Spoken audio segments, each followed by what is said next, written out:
Okay, everyone. Bye, Dr. Val. Thank you. Bye, Dr. Val. Don't forget. Send me the minutes. Don't forget up front.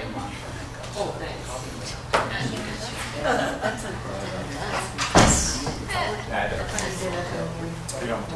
Okay, so I think what we're going to do, especially after lunch then, after the lunch break, is since there was, some unclarity basically, or,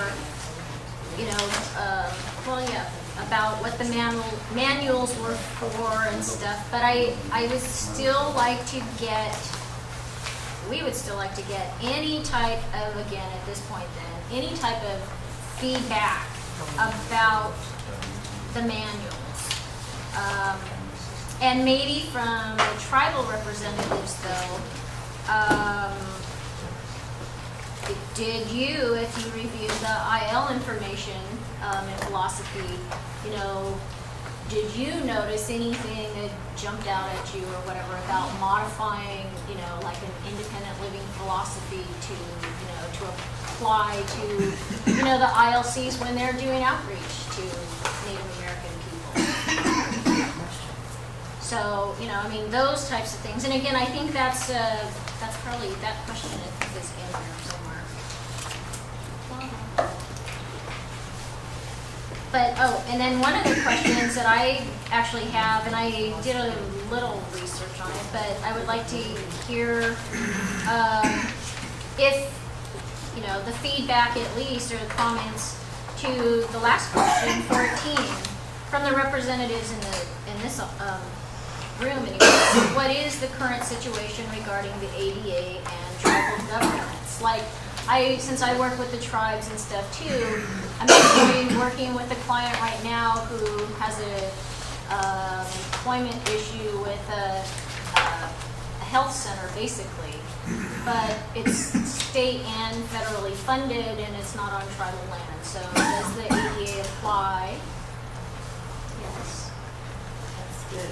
Yeah, so, so I get those types of questions, or have over the years from IL, clients that are coming in. I work at the casino and my employer won't, whatever, accommodate me or something like that. Well, again, obviously if it's on tribal land, but you also have to be careful about the way, as far as a service from an ILC advocacy, if you're going to advocate for somebody, to be familiar with at least, tribal law, and what the process is and stuff there.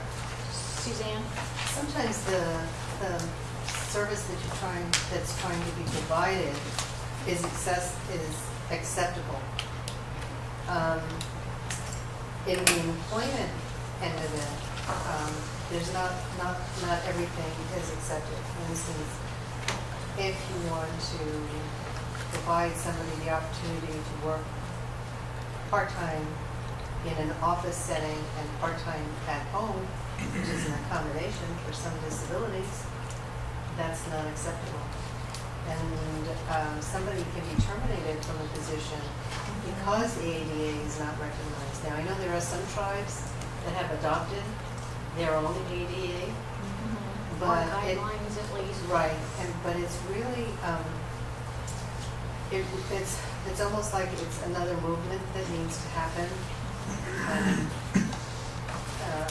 and a better understanding of disabilities and what are accommodations. Right. We really, a lot of times, and that's not just in American Indian communities. I think there are employers throughout the United States that aren't really accepting what is an accommodation. Being able to work at home, that's an accommodation for a lot of different disabilities that we really need to step up to the plate and be able to provide that. And, you can accept, I think there are different levels of acceptance, and I think the more visible a disability is, the acceptance seems to be easier. When it's not visible, a learning disability or some other internal injuries or Or like a pain. high functioning TBI. Right, That's exactly. Right. Yes.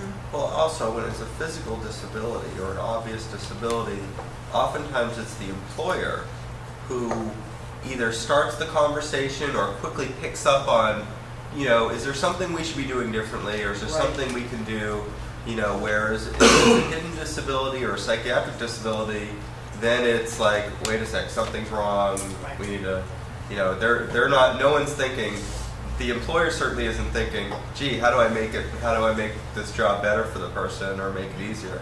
They just think, let's get rid of the person. And the person often doesn't come forward to say, hey, I'm not performing the duties correctly because of this Right. illness. Right, right. And I think that when I think about experience over years with learning disabilities, that's a huge one that employers are not willing to accommodate for. So when we look at all populations with the term disability, we're going to reach those barriers because people are not being accepted for who they are and what they can contribute, their talents and their gifts that they are contributing to the work environment or to the community. I think we have a huge job ahead of us. We've been knocking on the door for years and years and years, but it's just like if we take a back seat and just let something go by for a few minutes, next thing you know, we've gone back 10 years. Uh-huh. A lot of ground. Well, Suzanne, it's your master's thesis, and the findings that you reported in the thesis. Yes. Fast forward to today, Where are we? yeah. It's a good Can you question. talk about it? I mean, Well, I'm trying to wrap my head around my thesis. That was a couple of years ago now. Yeah. But oh, I'm sorry. I think, no, that's okay. Thank you. It's an honor. I think the biggest thing is that people in leadership roles believe that they are doing the right thing and that people with disabilities are not being ignored. It was explained to me in this particular American Indian community that when the fishermen would go out and they would come back, they would throw the fish up on the bank, and the first to be fed were those who could not take care of themselves. It wasn't a term disability, but those who that could not function. And then elders and their families, and then it went on to the larger community.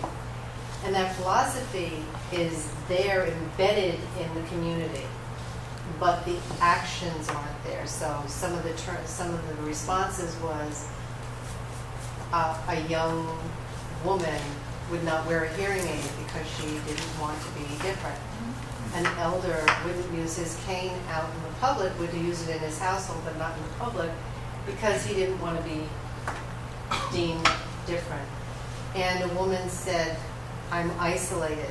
I'm up here in where her house was, isolated from the rest of the population, the rest of the community. So, and then another woman saying, my salary is keeping me from providing my daughter the services that she needs, and I don't really have, even though I'm earning a living and I have a good living, but I'm not able to provide these extraordinary services for my daughter because she is so significantly disabled. So, it goes back to what are we missing in the recognition that we are people first, and that is an American Indian philosophy as well as an ADA philosophy. I am a human being first, and my disability is part of who I am. And how do we educate that it's okay to have a disability, that it's not something that's a bad thing? It just makes whatever it is. If I have a learning disability, then I learn differently. So, and I think I digressed to, I don't even know what the question was, so that was part of what I've learned in my thesis. And it has, in terms of today, where are we today? We still need, the education is still there. And when you're looking at, if United Nations is saying there's a 10% world population of people with disabilities, and that's going back now maybe quite a few years. We're talking at least 10, 15 years ago, right? And my thesis was not, it wasn't based on statistics, but I gathered that there was about 15, 16, 17% on that particular reservation. Now, the reservation that I work for now, when I did my research for my grant, and that was for 2003, I estimated we were about at a 26% population that could be considered disabled. Oh, And you're looking at high numbers, minimum resources, and not a true understanding of what vocational rehabilitation does. And I've been in the community 10 years. And what is independent living? What does that mean? And, does anyone care? Don't know. Yeah. You know? Well, and again, as far as, right, it's like, is there a different way? I mean, do we even need to call it independent living? I mean, to offer the program or the service or the assistance, to the Native population, that's what the whole goal is, to be able to offer the services and create contacts, So again, I mean, those were, basically like some of the questions though, so, I mean, the ILCs might not know, obviously, okay, so, well then, what would be culturally appropriate then? I think that's the same thing we face with other cultures like Latino, Exactly, Hispanic cultures. exactly. Independence is not valued in the same way it is with Anglos, Right, and with right. some of the Asian cultures, self-determination is not valued. And we really need to be open and aware that we're, what do they call it, servant leadership, that we're offering something that can help people, maybe, but we're so hung up on sometimes on our jargon that we turn Right. people off. Right. Yeah, that's what I found just working on diversity is that sometimes it's made. We've talked about in our diversity committee meetings. We've looked at our own community and said we are really hung up on this word independence and what it means to us that you live in your own place and people may want to be interdependent or independence looks different for them, right? And so we can talk about doing tasks by yourself or even just sometimes change the language, say interdependence or just be as independent as you want to be. I don't know. Again, it's a loaded word for us. And so as a community, we've been talking a little bit about with the independent living community here in Sacramento or California, that we really need to look at that and that are we forcing a philosophy onto people that they might not want. So that, yeah. And it does no help. It doesn't help them if that's not what's important to them.